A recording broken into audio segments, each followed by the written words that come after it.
Hey guys, welcome back to my YouTube channel. ചേച്ചി വീട്ടിൽ വരുമ്പോൾ തന്നെ എനിക്ക് ഭയങ്കര സന്തോഷമുള്ളൊരു സമയമാണ്. കാരണം നമ്മൾ ഒരുമിച്ചുള്ള സമയം വളരെ കുറവായതുകൊണ്ട് തന്നെ എനിക്ക് ഭയങ്കര ക്വാളിറ്റി നിറഞ്ഞൊരു ടൈമാണ് കേട്ടോ അത്. അപ്പോൾ നമ്മളെല്ലാവരും കൂടെ അമ്പലത്തിൽ പോവുകയാണ് വൈകുന്നേരം. നന്ദുട്ടനൊന്നുമില്ല, അച്ഛൻ്റെ കുടുംബക്ഷേത്രത്തിലാണ് കേട്ടോ നമ്മൾ പോകുന്നത്. ഇത് ഒറ്റപ്പാലം കടമ്പൂർ ഭാഗത്താണ് ഈ ക്ഷേത്രം, പനിയൂർക്കാവ് എന്നൊക്കെ പറയും. അപ്പോൾ നമ്മൾ കല്യാണം കഴിഞ്ഞിട്ട് ഇതുവരെ ഒരുമിച്ച് പോയിട്ടില്ല.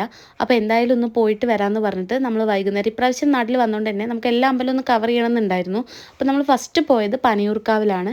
ശരിക്കും നല്ലൊരു അറ്റ്മോസ്ഫിയർ ആയിരുന്നു കേട്ടോ വൈകുന്നേരം അവിടെ. ഇവിടുത്തെ പ്രതിഷ്ഠ എന്ന് പറയുന്നത് ഭഗവതിയും അയ്യപ്പനുമായിരുന്നു. നന്നായിട്ട് തൊഴുകാൻ പറ്റി. പായസവും പ്രസാദവും എല്ലാം വാങ്ങിച്ചിട്ട് നമ്മൾ വരുന്ന വഴിക്ക് പരിയാനംപറ്റക്കാവിലും കൂടെ ഒന്ന് കയറിയിട്ടുണ്ടായിരുന്നു കേട്ടോ. അപ്പോൾ നല്ലൊരു എന്താ പറയുക, നല്ലൊരു ദിവസമായിരുന്നു. പിന്നെ അതിനുശേഷം നമ്മൾ അവിടുന്ന് തൊഴുതിറങ്ങി.